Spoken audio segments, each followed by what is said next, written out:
નમસ્કાર, હું પારુલ કિકાણી અને હું વાણિયા શ્રુતિ. અમે જૂનાગઢ કૃષિ યુનિવર્સિટીમાં 7મા સેમેસ્ટરમાં અભ્યાસ કરીએ છીએ. અત્યારે અમે રાવે પ્રોગ્રામના એગ્રો ઇન્ડસ્ટ્રીયલ અટેચમેન્ટ ફેઝ દરમિયાન centre of excellence for mango Talala ખાતે તાલીમ લેવા આવ્યા છીએ. અમે અહીં તાલીમ દરમિયાન આંબા પાકની ખેતી વિશે ઘણી માહિતી લીધી.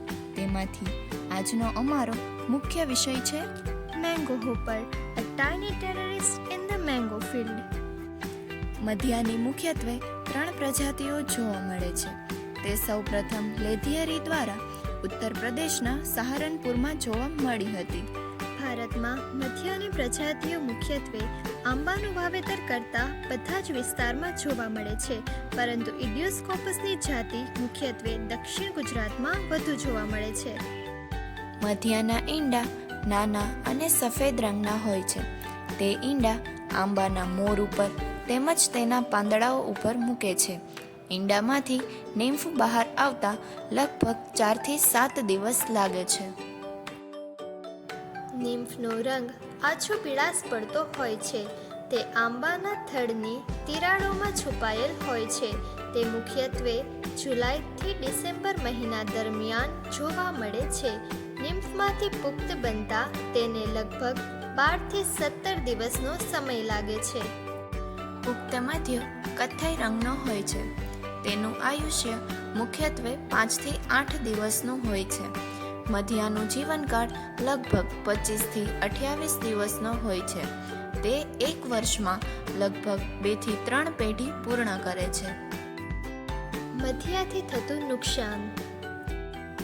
મધ્યો મુખ્યત્વે આંબાની ડાળીઓ, તેના મોર અને પર્ણને પણ નુકસાન કરે છે, જેથી કેરીના ઉત્પાદનમાં ઘટાડો જોવા મળે છે.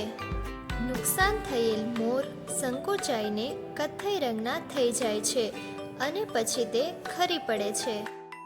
મધ્યો મધ જેવો ચીકણો પદાર્થ ઉત્પન્ન કરે છે, જે આંબાના પર્ણ પર જોવા મળે છે અને તેના ઉપર કેપ્નોડિયમ સ્પીસીસની કાળી ફૂગની વૃદ્ધિ થાય છે, જે ઝાડની શ્વસન ક્રિયા તેમજ પ્રકાશ સંશ્લેષણની ક્રિયાને અવરોધે છે, જેના પરિણામે ઝાડની વૃદ્ધિ અટકી જાય છે અને અપરિપક્વ ફળો ખરી જાય છે.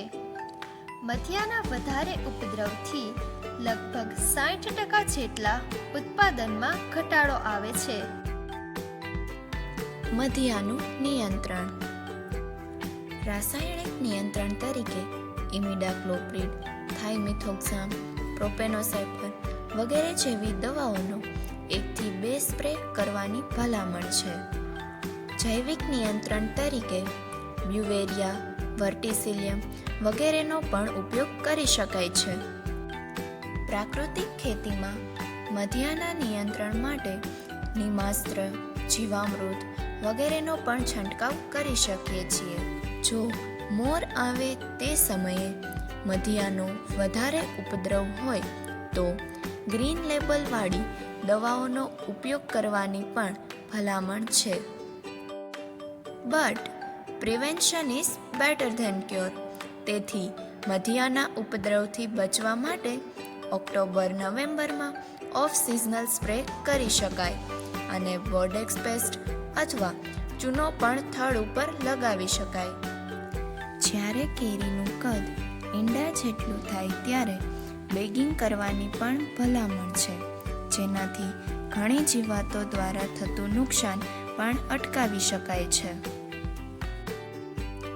આ ઉપરાંત તમે આંબાના બગીચાની સમયાંતરે સફાઈ કરીને ટ્રેનિંગ, પ્રૂનિંગ, ટોપ વર્કિંગ જેવી પદ્ધતિઓનો ઉપયોગ કરીને તથા જો આંબા 40 થી 50 વર્ષ જૂના હોય તો તેનું નવીનીકરણ કરીને પણ ફક્ત મધ્યાનું જ નહીં પરંતુ આંબામાં આવતી ઘણી જીવાતોનું નિયંત્રણ કરી શકાય.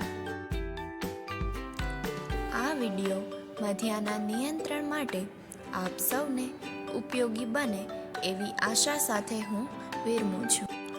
ધન્યવાદ.